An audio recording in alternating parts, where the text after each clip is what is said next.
Stephen Eskinazi, Max, Holden, congratulations. I cannot imagine what the feelings are like. I never usually ask a player about their feelings. Steve, I'll ask you first. How do you feel in that? How was the feeling in the dugout afterwards? Yeah, I think the main emotion is pride. Really, really proud of a group of players and management staff that have gone through a fair bit in this competition over the past 18 months. I think, when you're trying to change the process, you're trying to play in a different way, you need nights like tonight to vindicate some of the words that you've used, some of the work that you've put in, and even though us as a group, we understand if we commit to those processes, we're going to get results, and when you don't get them, I can understand if individually players might be thinking isn't correct, or supporters might be thinking isn't correct, but I think everything we want to be as a T20 cricket team was on show tonight, and so yeah, very proud. Is the fact that that's in the players part of what the hurt has been in the games leading up to this? Yeah, look, I think there's definitely been motivation over the past 4 or 5 weeks, because we know that this isn't good enough at this level. We know that if we want to keep representing this club, this proud, great cricket club, it's had some amazing players and amazing times, that we need to be better. But the process comes first, and committing to a way of playing comes first. And I think that's what we've done really well. I'm really proud of the commitment people have continued to show through some tricky times. And I'm 250 second highest T20 run chase ever against a team like that, with a team that doesn't have any overseas, doesn't have any specialists, and has one player over the age of 30.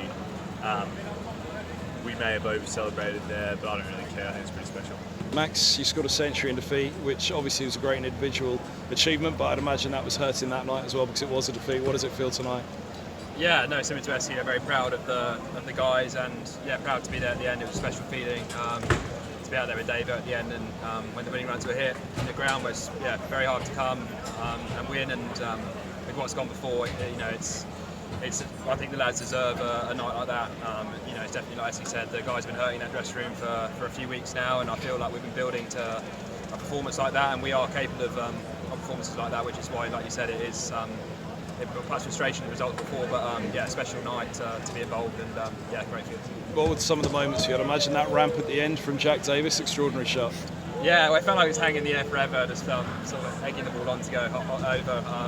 But it was great to be back with Esky and Higo. We've got a good partnership going with those guys, and it was a real team effort with the bat there to chase a score like that against those bowlers. It's an amazing effort, and hopefully it's something we can use as a springboard going forward to how we want to play our cricket, and show we have no fear, and we can take on any opposition. A word for the start this man gave. The confidence must have grown after you saw what Esky did at the top. Yeah, no, it's phenomenal. I think Esky's been doing it for years now. I think this sort of goes underappreciated, I think, and how difficult it is to do it, because it's consistently as Esky does it, it makes it look very easy, and it's all gave the guys that little kickstart and belief that we can go on and do something special, and it's been great to back behind Esky a lot of this tournament. Obviously we got off to good starts a lot of the time, and it's all just about kicking on from there and going on. So it was great effort. What was it like at the interval? What did you have to say?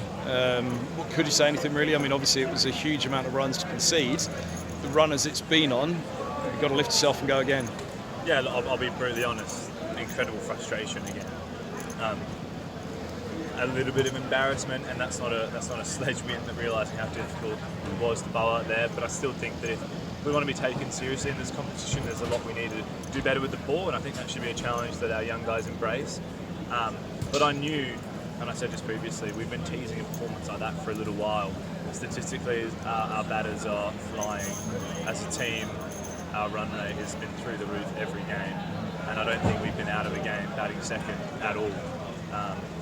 And what you get on the flip side is what happens at Lords, when we get bowled out in 10 overs. But when you commit hard to the process, you have that belief and you execute your skills, you give yourself the chance to have nights like tonight. So, I don't want to be chasing 250 every week, to be completely honest. We need to try and find a way to be more effective with the ball, but we'll reflect back on tonight so often at the halfway mark, batting second particularly, where nothing's impossible. And I think that's a really cool feeling to have going the next couple of games, but more importantly into next year's campaign and beyond. I was going to say that the nature of this, you don't want to take too much out of it, but the nature of a victory like that, it's the second highest chase in T20 cricket. It's the highest domestic chase in 2020 cricket, which means it's the highest chase in this country, which was previously set by Middlesex at Taunton a couple of years back. It's some achievement, and it does show the potential that is there for a side that were obviously beaten up to this point. yeah, the top 5 of that game was Sterling, Milan, Morgan, de Villiers and Hafiz. Tonight it's a group of young blokes learning their game and a couple of guys who have played for a few years who have lost 15 games in a row. So yes, it's only 2 points and yes, it's only one win competition. But I think sometimes in cricket, when you're 45, you're retired and you're a far better player then than you ever will be when you're actually batted, you'll reflect on nights like tonight. 25,000 people, the best domestic team that's played in this country for years. You know, Sunil Narayan's economy rate is 6.05 in 400 games, and these guys have taken him for 47, 2 games in a row. So incredible skill, incredible belief, and yeah, it might only be 2 points, but I think the celebrations have shown the group that they needed it. I don't think we can say any better than that. Congratulations, well done, lads. Thank you for your time. Cheers. Can I ask you guys one more thing? Yeah. Sorry.